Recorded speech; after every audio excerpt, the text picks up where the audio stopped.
Hello students, we are back with the chapter aldehyde, ketones and carboxylic acid. Now student, in this particular module, we are going to discuss the method of preparation. And which method we are discussing? It's an important one. From alkyl cyanide and Grignard reagent. Now student, this is one of the very important method for even entrance also. Let's see what it is. Over here, I have got a cyanide and then it has been treated with Grignard reagent. Now basically what is cyanide, student? It's nothing but a functional carbon attached to a nitrogen by a triple bond. So can I take it as an alkyl cyanide and treat it with what? Grignard reagent. What is, student, Grignard reagent? It's an alkyl attached to a magnesium and halide. So it is alkyl, magnesium and halide. Now how they react?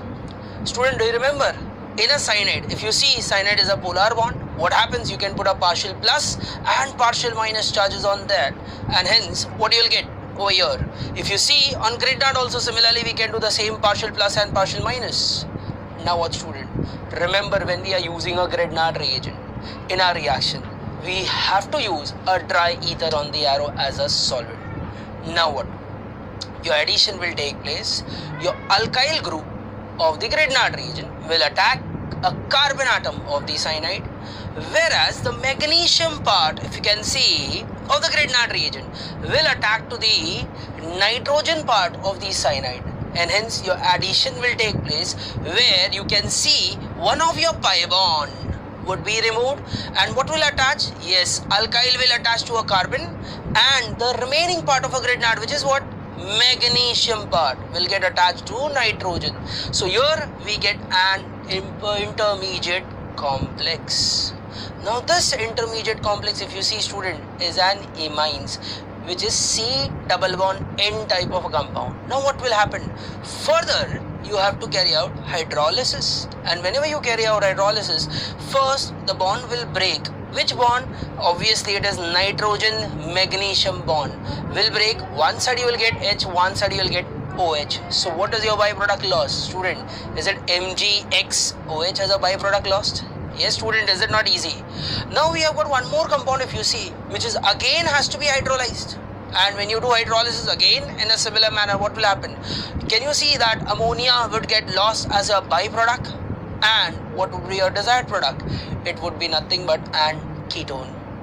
This is something what we are preparing, a ketone, which is very, very important. But student, remember for an entrance, one important point.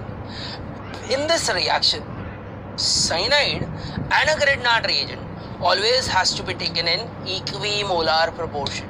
Suppose if equimolar proportion is not maintained, or if suppose Grignard reagent is used in excess, what will happen?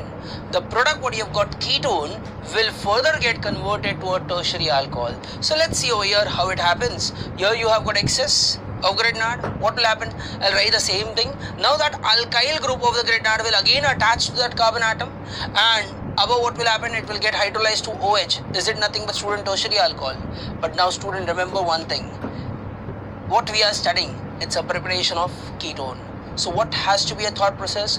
Use always a Grignard and cyanide in equimolar proportion.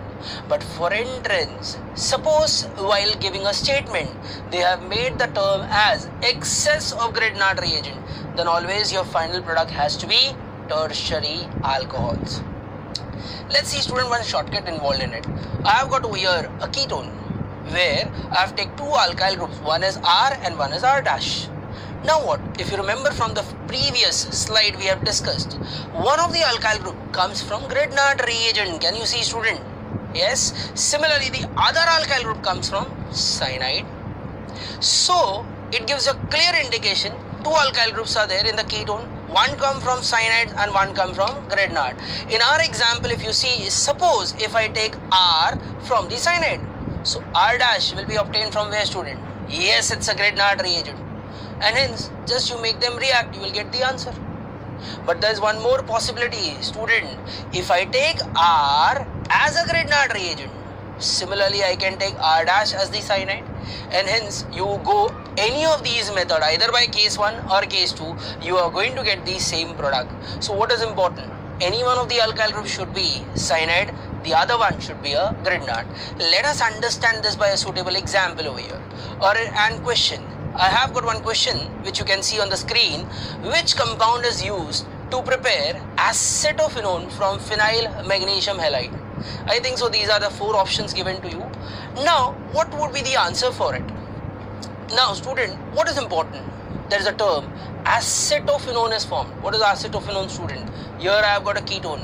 One side that has to be a methyl, other side has to be phenyl. Yes or no, student? So which are the 2 alkyl groups which I have located, or the groups attached to ketone? One is methyl and one is phenyl. Student, do you remember the first slide where we had discussed one of the alkyl group should come from grignard and the second alkyl group should come from cyanide. So for preparation of ketone, one is cyanide and one is grignard. So in our MCQ, if you see option C and D, both of them are not valid, hence they cannot be our answer. So over here the answer has to be in option A and B only. Now if you locate properly what they have told, it has been used as phenyl magnesium halide, and I think so you can see in the solution we have got a phenyl which is nothing but actually phenyl magnesium. So what has to be the other compound? Obviously it has to be cyanide, and hence the correct option what we have got is A, which is methyl cyanide. Is it not so, student? Easy. Thank you very much.